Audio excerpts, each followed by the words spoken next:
VG24 న్యూస్కి స్వాగతం.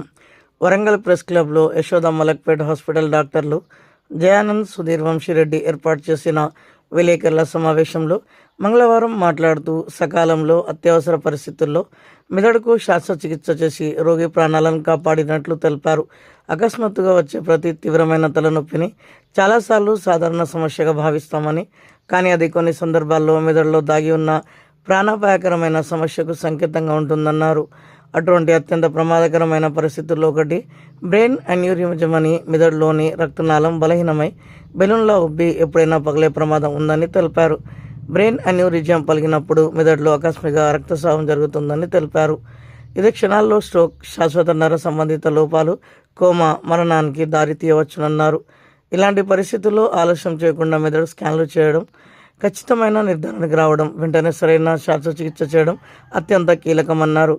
ఈ అత్యవసర పరిస్థితుల్లో హైదరాబాద్ మలక్పేట్ యశోద సూపర్ స్పెషాలిటీ హాస్పిటల్లోని న్యూరో సర్జరీ వైద్య బృందం సకాలంలో స్పందించి కీలక నిర్ణయాలు తీసుకుందన్నారు.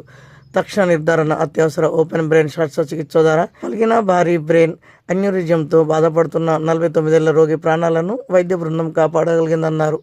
ఈ కార్యక్రమంలో senior manager Vasu Kiran Reddy, manager Gangaiah, hospital సిబ్బంది పాల్గొన్నారు. నా పేరు డాక్టర్ వంశీరెడ్డి. నేను associate consultant neuro surgeon Yashoda Malakpet హాస్పిటల్స్లో. నేను ముందుగా చదువుకున్నంత వరంగల్లోనే, కాకతీయ మెడికల్ కాలేజ్, అండ్ వరంగల్లో లాస్ట్ ఇయర్ వరకు పనిచేస్తుండే నేను ఇక్కడ neuro surgeon. Sir doctor Jayanand Sudheer, my consultant neuro surgeon in Yashoda Malakpet. Sir ఇప్పుడు నా సీనియర్తో పాటు మా గురువు గారు కూడా, నేను సార్ దగ్గరనే నేర్చుకున్నాను న్యూరో సర్జరీ అంతా. సో ఈ పేషెంట్ విషయానికి వస్తే ఐడెంటిటీ మనం రివీల్ చేయలేము, ఎందుకంటే పేషెంట్ కన్సెంట్ లేదు. సో పేషెంట్కి మెయిన్లీ బ్రెయిన్లో ప్రాబ్లం ఉండే. This was a 49-year-old male patient actually. So తనకి సడన్ హెడేక్తోనే వచ్చాడు మా దగ్గరికి. వస్తే మనం సిటీ స్కాన్ చేస్తే దాంట్లో రక్తం అనేది బ్రెయిన్లో కారడం జరిగిందని గుర్తించాము. కానీ అది ఎందువలన కారిందనేది దానికి మల్టిపుల్ రీజన్స్ ఉంటాయి యాక్చువల్గా. కాకపోతే ఈ పేషెంట్ స్పెసిఫిక్గా రక్తనాళం అనేది బలూన్ లాగా ఉబ్బిపోవడం వల్ల, అది పగలడం వల్ల, బీపీ ఇంకా స్మోకింగ్ హిస్టరీ వీటన్నిటి వల్ల అది వీక్ అయిపోయి పగిలిపోవడం వల్ల సడన్గా బ్రెయిన్లో రక్తం గడ్డగట్టడం జరిగింది. ఆ ప్రాబ్లంతోని పేషెంట్ మన దగ్గరికి రావడం జరిగింది. డీటెయిల్స్ సార్ చెప్తారు. నమస్కారం. I'm senior consultant neurosurgeon at Yashoda Hospitals, Malakpet. We were fortunate to operate upon a 49-year-old gentleman who hails from Warangal. We are not disclosing the name because of patient consent issues. This patient presented to us with sudden onset severe headache. So many of us experience severe headaches in our lives, but some of these are not taken seriously. The most dangerous cause of such sudden severe headache is a balloon-like outpouching arising from the blood vessel of the brain, and that is called an aneurysm. So if the aneurysm ruptures, it can cause severe headache, a headache that the patient has never experienced in his life. So if you also come across any patient who has sudden severe headache, he has to seek medical attention immediately. In this case, this patient had a aneurysm of the brain, that is a balloon-like projection from one of the major blood vessels of the brain, and it was very large in size and it had ruptured into the brain. So such a situation is life-threatening, and if immediately we don't do surgery, it can lead to death of the patient, because there will be tremendous pressure inside the skull, inside the brain, and the brain can get damaged. So such patients can develop coma, fits, and can lead to death. So in such cases we also consider emergency surgery because of this life-threatening situation. So what we did was, we took up the patient for emergency surgery, did a craniotomy, that is an opening of the skull, and reached the point where the aneurysm had bled, and put a small titanium clip at the neck of the aneurysm so that further bleeding does not occur. So this is a very high risk surgery, and it is done under microscopic guidance, because we need a high zoom situation to operate on this patient safely. The patient was successfully managed. The clip was applied, and the leak of the blood was stopped immediately.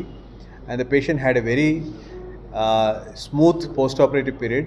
In 5 days' time, he was discharged, and he is coming for follow-up to our hospital, and he is doing well. For this, Dr. Vamsi, my associate consultant, will talk to you in Telugu for better understanding. ఏంటి అని అంటే headaches అనేవి మనం రెగ్యులర్గా చూస్తుంటాం. చాలామందికి చాలా రకాల హెడ్ఏక్స్ వస్తుంటాయి.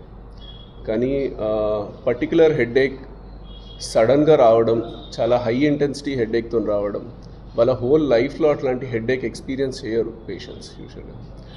That is called dangerous headache.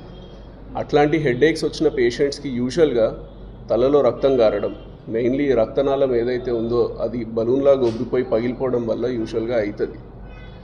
మనము ఇది మన వరల్డ్లోనే 2% ఆఫ్ ద పాపులేషన్కి ఇట్లాంటి అన్యూరిజమ్స్ ఉంటాయి. చాలామందికి అవి రప్చర్ కావు, వాళ్ళ లైఫ్ స్పాన్ అంతా కూడా అవి అలానే ఉంటాయి. కొంతమందికి మెయిన్లీ బీపీ రావడం కానీ, స్మోకింగ్ హిస్టరీ ఉన్న వాళ్ళకి కానీ, మిగతా జెనెటిక్ ప్రాబ్లమ్స్ ఉన్న వాళ్ళకి ఇది పగిలిపోయే అవకాశం చాలా ఎక్కువ ఉంటుంది. అయితే ఇక్కడ మనం గమనించాల్సింది ఏంటంటే 80% ఆఫ్ ద పేషెంట్స్ ఎవరికైతే ఆ రక్తనాళం పగిలిపోతుందో వాళ్ళు వెంటనే చనిపోవడం జరుగుతుంది. కాకపోతే ఇది ముందు వార్నింగ్ హెడ్ఏక్స్ లాగా కూడా చిన్న చిన్న హెడ్ఏక్స్ సైన్స్ ఇస్తూ ఉంటుంది. సో అప్పుడు నెగ్లెక్ట్ చేయకూడదు అసలు. హాస్పిటల్కి వచ్చే వాళ్ళు ఆ 20% ఆఫ్ ద పేషెంట్సే హాస్పిటల్స్కి వస్తారు యూజువల్గా. ఆ రక్తనాళం పగిలిపోయిన 20% ఆఫ్ ద పేషెంట్సే హాస్పిటల్కి రావడం జరుగుతుంది. దాంట్లో కూడా 15% మంది ఆల్రెడీ వెంటిలేటర్ మీద కోమా స్టేజ్లోనే వస్తారు. వాళ్ళని కాపాడడం కూడా కష్టమే అవుతుంది. మిగతా 5% మందికే మనం ట్రీట్మెంట్ చేయగలుగుతాం. ఆ 5% మందిలో కూడా 3-4 మాత్రమే బతుకుతారు. మళ్ళీ దాంట్లో కూడా 1-2 చనిపోవడం జరుగుతుంది ఈ ప్రాసెస్లో. It is a dangerous disease. అందుకే మనం ఈ ప్రెస్ మీట్ ముఖ్యాంశం అది ఏంటి అని అంటే, మనం చాలాసార్లు ఊర్లలో కూడా చూస్తుంటాం ఎలా చనిపోయారు అని అంటే తలనొప్పి వచ్చి చనిపోయారు అంతే. తర్వాత అసలు రీజన్ కూడా తెలియదు ఎందుకు చనిపోయారో కూడా. ఇట్లాంటి ఎక్స్పీరియన్సెస్ నాకు కూడా చాలా అయ్యాయి. మా ఊరు నుంచి కూడా, వరంగల్లో కూడా నేను చాలా విన్నాను ఇట్లాంటి ఎక్స్పీరియన్సెస్. కాకపోతే వాళ్ళకి ఈ డాక్టర్కి అప్రోచ్ కావడానికి అవైలబిలిటీ లేకపోవడం కానీ, సిటీ స్కాన్ అవైలబిలిటీ లేకపోవడం కానీ, ఎంఆర్ఐ అవైలబిలిటీ లేకపోవడం